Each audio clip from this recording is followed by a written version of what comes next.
வணக்கம் மக்களே. நம்ம கார்த்திக் கதையில ஜூன் 30 என்ன நடக்க போகுது அப்படிங்கிறத பத்தி தாங்க இந்த வீடியோல இப்போ நம்ம பார்க்க போறோம். வீடியோவுக்கு மறக்காம லைக் பண்ணிக்கோங்க. நீங்க லைக் பண்றது தான் எங்களுக்கு அடுத்தடுத்து வீடியோ போடுறதுக்கு ரொம்பவே இன்ட்ரெஸ்டிங்கா இருக்கும். ஸோ மறக்காம லைக் பண்ணிட்டு இந்த வீடியோவை தொடர்ந்து பாருங்க. என்ன நடக்குது அப்படின்னு பார்த்துக்கிட்டிங்கன்னா, நம்ம ஹீரோ இருக்காருல்ல, அவர் வந்துட்டு அந்த பஞ்சாயத்து தலைவர்கள் கிட்ட சொல்றாங்க, இங்க பாருங்க, எங்க மாமாவுக்கு உடம்பு சரியில்லாதது உண்மைதான். அதுக்காக அவர் திரும்பி வரமாட்டாரு அப்படின்னு சொல்றது கொஞ்சம் கூட நியாயமே இல்லை. அவர் சீக்கிரம் உடம்பு குணமாகி வந்து கோவில் கும்பாபிஷேகத்தை நடத்துவாரு அப்படின்னு. அதுக்கு சிவனாண்டி சொல்றாரு, இங்க பாருங்க ஊர் தலைவரே, இவன் இப்படியே சொல்லி ஏமாத்திக்கிட்டு இருக்கான். ஏற்கனவே கோவில் கும்பாபிஷேகம் நடக்க போகுதுதான். அந்த அபிராமிக்கு இப்படி ஆனிச்சு. 2 வருஷம் கோவில் கும்பாபிஷேகம் நடக்கல. இப்போ மறுபடியும் அந்த ராஜா வந்துட்டு ஹாஸ்பிட்டல்ல உயிருக்கு போராடிக்கிட்டு இருக்கான். அவனுக்கும் ஏதாவது ஆகிருச்சு அப்படின்னா மறுபடியும் கோவில் கும்பாபிஷேகம் 2 வருஷம் தடைபட்டு போயிடும். இதையெல்லாம் நாங்க வெடி பார்த்துட்டு இருக்க முடியாது. அவன் குடும்பத்தோட தனிப்பட்ட பிரச்சனையால கோவில் கும்பாபிஷேகத்தை நிறுத்தி வச்சிருக்கிறது எந்த விதத்துல நியாயம்? நீங்க எல்லாருமே இதை கொஞ்சம் கூட கேட்காம இப்படி வேடிக்கை பார்த்துக்கிட்டு இருக்கீங்களே அப்படின்னு கேக்குறாங்க. அதுக்கு ஹீரோ சொல்றாரு, இங்க பாருங்க, எங்க மாமாவுக்கு வந்துட்டு சீக்கிரம் உடம்பு சரியாயிரும் அப்படின்னு ஊர் தலைவர்களை பார்த்து, இங்க பாருங்க ஊர் தலைவர்களே, எங்க தாத்தா இந்த ஊருக்காக எவ்வளவு பண்ணியிருக்காரு, இந்த ஊரு நல்லா இருக்கணும் அப்படின்னு எவ்வளவு உதவி பண்ணியிருக்காரு. இங்க பாருங்க, கண்டிப்பா அந்த கடவுள் வந்துட்டு எங்களை கைவிட மாட்டான். எங்க மாமாவுக்கு சீக்கிரம் உடம்பு சரியாகும். அவருக்கு உடம்பு சரியானதோட கோவில் கும்பாபிஷேகத்தை அவருடைய தலைமையிலேயே நடத்துவாங்க. எனக்கு 2 நாள் மட்டும் டைம் கொடுங்க அப்படின்னு. இதை கேட்டதும் சிவனாண்டி சொல்றாரு, இங்க பாரு, நீ நினைக்கிற மாதிரியெல்லாம் டைம் கொடுக்க முடியாது அப்படின்னு. அப்போ ஊர் தலைவர்கள் சிவனாண்டிய பார்த்து, இங்க பாருப்பா, நீ இப்ப எதுக்கு நீ தேவையில்லாம இந்த மாதிரி பேசிக்கிட்டு இருக்க? அதான் தம்பி வந்துட்டு அவங்க மாமா சீக்கிரம் சரியாயிருவாங்க அப்படின்னு சொல்றாரே, அப்புறம் ஏன் நீ தேவையில்லாம பேசுற? இங்க பாரு, ஏற்கனவே உன் குடும்பத்துக்கும் அவங்களோட குடும்பத்துக்கும் நிறைய பிரச்சனை இருக்கிறது எங்க எல்லாருக்குமே தெரியும். அதுக்காக நீ இந்த மாதிரி பண்றது கொஞ்சம் கூட நியாயமே இல்லை அப்படின்னு. இதை கேட்டதும் அந்த சிவனாண்டி சொல்றாரு, இங்க பாருங்க ஊர் தலைவரே, அந்த கோவில் கும்பாபிஷேகத்தை எங்க கிட்ட ஒப்படைங்க, நாங்க நல்லா பண்றோம் அப்படின்னு. அப்போ ஊர் தலைவர் சொல்றாரு, இங்க பாரு சிவனாண்டி, ஏற்கனவே உன் மேல நிறைய பழி இருக்கு. அம்மனோட நகையை திருடி இருக்கு, அப்படி இப்படின்னு உன் மேல நிறைய பழி இருக்கு. அப்படி இருக்கையில உன்கிட்ட எப்படி அந்த பொறுப்பை ஒப்படைக்க முடியும்? நீ தேவையில்லாம பேசாத. இங்க பாருங்க கார்த்தி தம்பி, இவன் சொல்றானே அப்படின்னு உங்களை கூப்பிட்டு இப்படி விசாரிச்சது ரொம்ப பெரிய தப்பு அப்படின்னு இப்பதான் புரியுது தம்பி. இங்க பாருங்க, நீங்க போயிட்டு உங்க மாமாவை நல்லபடியா வீட்டுக்கு கூட்டிட்டு வாங்க. அவரை வீட்டுக்கு கூட்டிட்டு வந்ததோட கோவில் கும்பாபிஷேகத்தை நல்லபடியா சீரும் சிறப்புமா பண்ணுவோம், சரியா?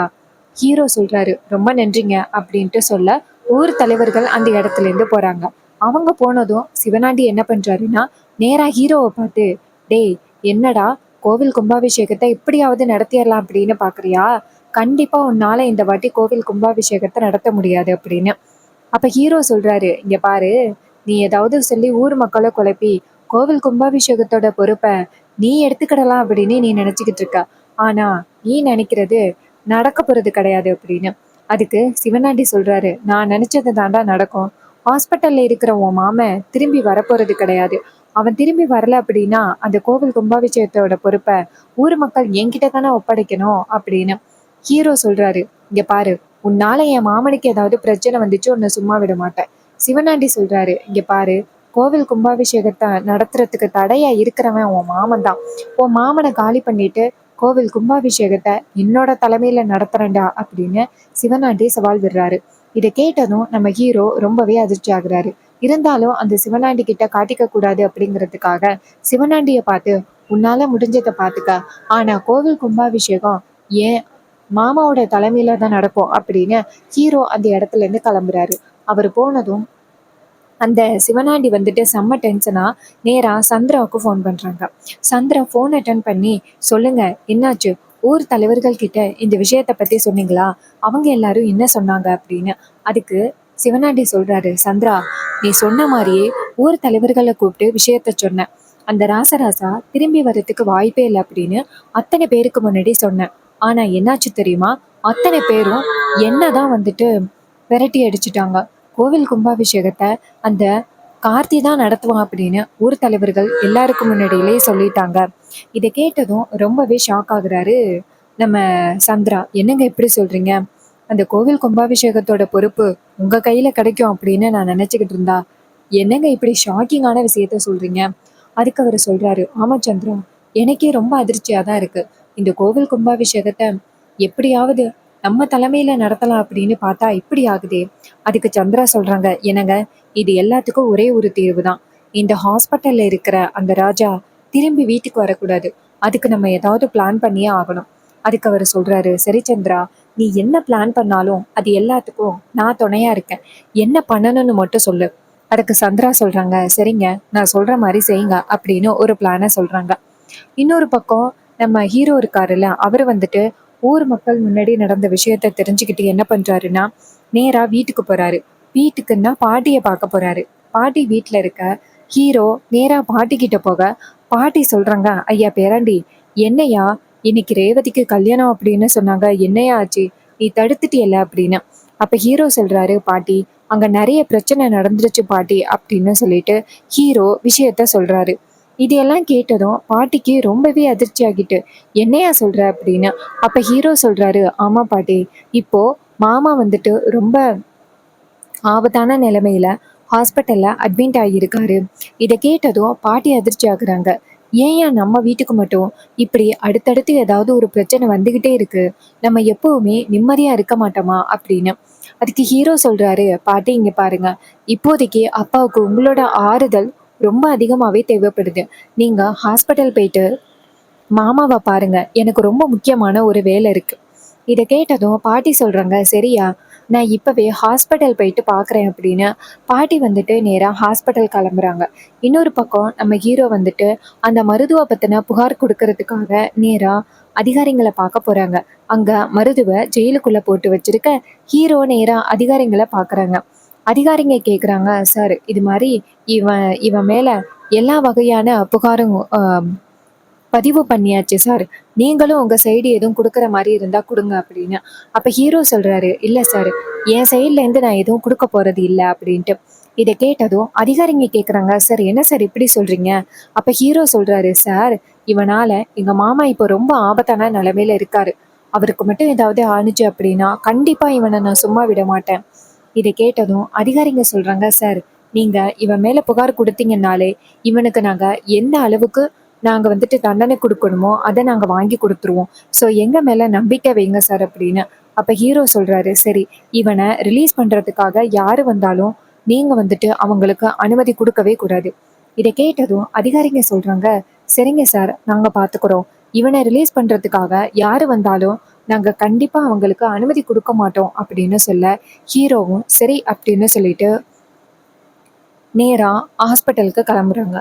இன்னொரு பக்கம் நம்ம பரமேஸ்வரி ரொம்ப சோகமா இங்கேருந்து வராங்க. வந்துட்டு, ஐயா ஐயா ராசராசா எங்கேயா இருக்க அப்படின்ட்டு வராங்க. சி பரமேஸ்வரி வரதை பார்த்துட்டு ஈஸ்வரி ஷாக் ஆகுறாங்க. சந்திரா நேரா அவங்க அக்கா கிட்ட, அக்கா பாத்தியா அக்கா, இந்த வீட்டில் எப்போ இந்த மாதிரி ஒரு விஷயம் நடக்கும், வந்து நைஸா ஒட்டிக்கலாம் அப்படின்னு அந்த பரமேஸ்வரி நினச்சிக்கிட்டே இருப்பா போல. மாமாவுக்கு உடம்பு சரியில்லாதது அதுக்குள்ளேயும் எப்படி இவளுக்கு தெரிய வந்துச்சு? அதுக்குள்ளேயும் அந்த டிரைவர் பையன் சொல்லி இவளை இங்க வர வச்சுட்டான். அக்கா, என்ன ஆனாலும் சரி, மாமாவை நீ இவளை பார்க்க விடாதக்கா அப்படின்னு. ஈஸ்வரி சொல்றாங்க, சரிடி, என்னை மீறி இவ போய் எப்படி பார்க்கற அப்படிங்கிறத நானும் பார்த்துறேன் அப்படின்னு சொல்றாங்க. பரமேஸ்வரி அந்த இடத்துக்கு வந்ததும் ரேவதி, ரோகிணி எல்லாருமே பாட்டியை பார்த்துட்டு பாட்டியை கட்டி பிடிச்சி அழுகுறாங்க. பாட்டி, இப்படி ஒரு நிலைமையாகும் அப்பாவுக்குன்னு அங்க கொஞ்சம் கூட எதிர்பார்க்கவே இல்லை அப்படின்னு. பாட்டி சொல்றாங்க, அம்மாடி, நீங்க யாரும் வருத்தப்படாதீங்கம்மா. அதான் ராசராசாவுக்கு சீக்கிரம் சரியாயிரும், நீங்க எல்லாரும் இருக்கிறீங்கல்ல அப்படின்னு. அப்ப ரோகிணி அழுகுறாங்க. பாட்டி, அப்பாவை பார்த்தாலே இங்க எல்லாருக்கும் ரொம்ப கவலையா இருக்கு பாட்டி. அப்பா ரொம்ப நல்லவர் பாட்டி. ஏன் தான் இப்படி ஒரு குடும்பம் அவருக்கோ, ரொம்பவே கஷ்டமா இருக்கு பாட்டி அப்படின்னு. அப்ப பாட்டி சொல்றாங்க, அம்மாடி, நீங்க யாரும் கவலைப்படாதீங்கம்மா. என் புள்ள ரொம்ப தைரியமான ஆளு, அவனுக்கு சீக்கிரம் உடம்பு சரியாயிருமா அப்படின்னு சொல்லிட்டு எல்லாருக்கிட்டையும் ரொம்ப ஆறுதலா பேசுறாரு. அதே நேரத்துல ஈஸ்வரி இது எல்லாத்தையும் பார்த்துட்டு டென்ஷன் ஆகி, இங்க என்ன நடக்குது அப்படின்னு கேக்குறாங்க. அப்ப ரேவதி சொல்றாங்க, அம்மா, பாட்டி வந்துட்டு அப்பாவை பாக்குறதுக்காக வந்திருக்காங்க. அவரை பாக்குறதுக்கு நீங்க அனுமதி கொடுத்தே ஆகணும். இப்ப எதுக்கு நீங்க சத்தம் போட்டுக்கிட்டு இருக்கீங்க அப்படின்னு. ஈஸ்வரி சொல்றாங்க, இங்க பாரு, அவரை பாக்குறதுக்கு என்கிட்ட அனுமதி கேட்கணும், அப்பதான் வந்துட்டு அவரை போய் பார்க்கலாம். இந்த பொம்பளைக்கும் இந்த குடும்பத்துக்கும் என்ன சம்மந்தம்? தேவையில்லாம இந்த மாதிரி ஏதாவது பிரச்சனை நடக்கும், வீட்டுக்குள்ள வந்து ஒட்டிக்கலாம் அப்படின்னு அவ நினைச்சுக்கிட்டு இருக்கா. இவளை இந்த வீட்டுக்குள்ள வந்தா அவ்வளோதான் அப்படின்னு. இதை கேட்டதும் ரேவதி சொல்றாங்க, அம்மா உங்களுக்கு கொஞ்சம் கூட மனசாட்சியே இல்லை. அப்பா வந்துட்டு ரொம்ப ஆபத்தான நிலைமையில அட்மிட் ஆகியிருக்காரு. அவரை பார்க்கறதுக்காக பாட்டி வந்திருக்காங்க. ஆனா நீங்க இப்படி பேசுறீங்க. அம்மா நீங்க இப்படி பேசுறது கொஞ்சம் கூட சரியில்லை அப்படின்னு சொல்லிட்டு பேசுறாங்க. அப்போ பாட்டி சொல்றாங்க, அம்மாடி ரேவதி, எனக்காக நீ ஈஸ்வரி கிட்ட சத்தம் போட வேண்டாமா? அவளோட கோவத்தை பத்தி தான் உனக்கு தெரியுமே அப்படின்னு. ரேவதி சொல்றாங்க, அப்படி என்ன பாட்டி கோவம்? அப்படி நீங்க என்னதான் தப்பு செஞ்சீங்க? தேவையில்லாம அம்மா இப்படி கோவப்படுறதுக்கு. இங்க பாருங்க, இந்த குடும்பத்துல உள்ள எல்லாரும் நல்லா இருக்கணும் அப்படின்னு தானே நீங்க நினைச்சீங்க. அதுக்காக தானே நீங்க இவ்வளவு போராடிக்கிட்டு இருக்கீங்க. உங்களை வந்துட்டு அப்பாவை பார்க்க கூடாதுன்னு சொல்றதுக்கு அம்மாவுக்கு யாரு ரைட்ஸ் கொடுத்தா? இங்க பாருமா, நீ தேவையில்லாம பாட்டிய போகக்கூடாது அப்படின்னு சொன்னா, அதுக்கப்புறம் நான் இந்த இடத்துல இருக்க மாட்டேன் அப்படின்னு. இதை கேட்டதும் ஈஸ்வரி ஷாக் ஆகுறாங்க. அப்போ பாட்டி சொல்றாங்க, அம்மாடி ரேவதி, எனக்காக நீ அம்மா கிட்ட சண்டை போட வேணாமா? ரேவதி சொல்றாங்க, பாட்டி நீங்க பேசாமல இருங்க பாட்டி.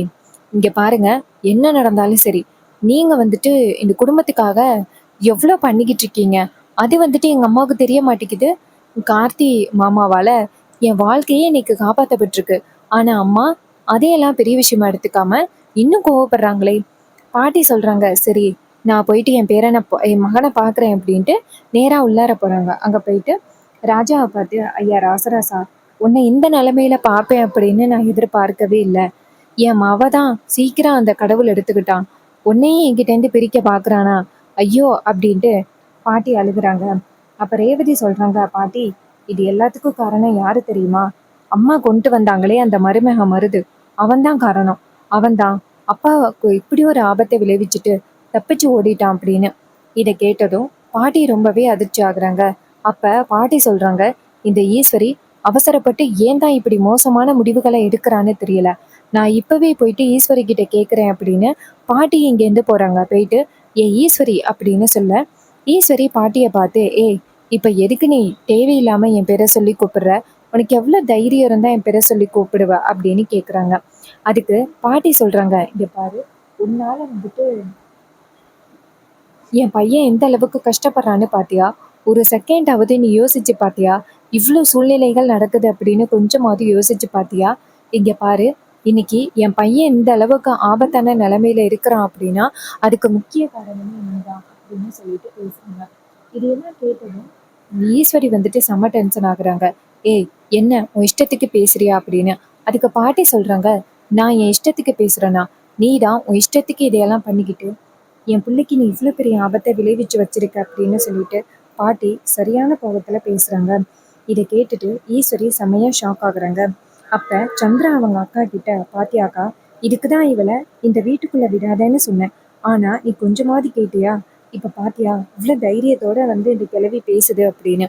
அதுக்கு ஈஸ்வரி சொல்றாங்க, ஆமாண்டி, நானும் பார்த்துக்கிட்டே இருக்கேன், அது இஷ்டத்துக்கு வந்து பேசுது அப்படின்னு சொல்லிட்டு ஈஸ்வரி பேசுறாங்க. அப்போ நம்ம ஹீரோ அந்த இடத்துக்கு வராரு. ஹீரோ வந்துட்டு பாட்டியை பார்த்ததும், பாட்டி நீங்க எப்ப இங்க வந்தீங்க அப்படின்னு. பாட்டி சொல்றாங்க, ஐயா பேராண்டி, என் பிள்ளைக்கு உடம்பு சரியில்லைன்னு சொன்னதோட என்னால எப்படிப்பா வீட்டுல இருக்க முடியும்? அதான் என் பேரனை தேடி என் மகனை தேடி நான் இங்க வந்துட்டேன். அப்போ ஈஸ்வரி சொல்றாங்க, இது எல்லாமே உன்னோட பிளான் தானா? எப்படியாவது இங்க இவளை வர வைக்கணும் அப்படிங்கிறதுக்காக நீ இப்படி ஒரு காரியத்தை பண்ணிருக்க அப்படின்னு. அப்ப ஹீரோ சொல்றாரு, இங்க பாருங்க அத்தை, மாமாவுக்கும் உடம்பு சரியில்லை. பாட்டி கண்டிப்பா பார்த்தே ஆகணும். அவங்களுக்கு முழு உரிமையும் இருக்கு. நீங்க தேவையில்லாம இப்படி பாட்டியை பார்க்கக்கூடாது அப்படின்னு சொல்றதுக்கு உங்களுக்கு எந்தவித ரைட்ஸும் இல்லை அப்படின்னு சொல்லிட்டு நம்ம ஹீரோ பயங்கரமா பேசுறாரு. ஹீரோ பேசுனதை பார்த்துட்டு ஈஸ்வரி செம ஷாக் ஆகுறாங்க. ஸோ இந்த கதை உங்களுக்கு பிடிச்சிருக்கா? இந்த கதை பிடிச்சிருந்துச்சுன்னா இந்த வீடியோவுக்கு மறக்காம லைக் பண்ணிக்கோங்க. நீங்க லைக் பண்றது தான் எங்களுக்கு அடுத்தடுத்து வீடியோ போடுறதுக்கு ரொம்பவே இன்ட்ரெஸ்டிங்காக இருக்கும். ஸோ மறக்காம லைக் பண்ணிட்டு இந்த வீடியோவை தொடர்ந்து பாருங்க. தேங்க்யூ ஃபார் வாட்சிங். See you on next video.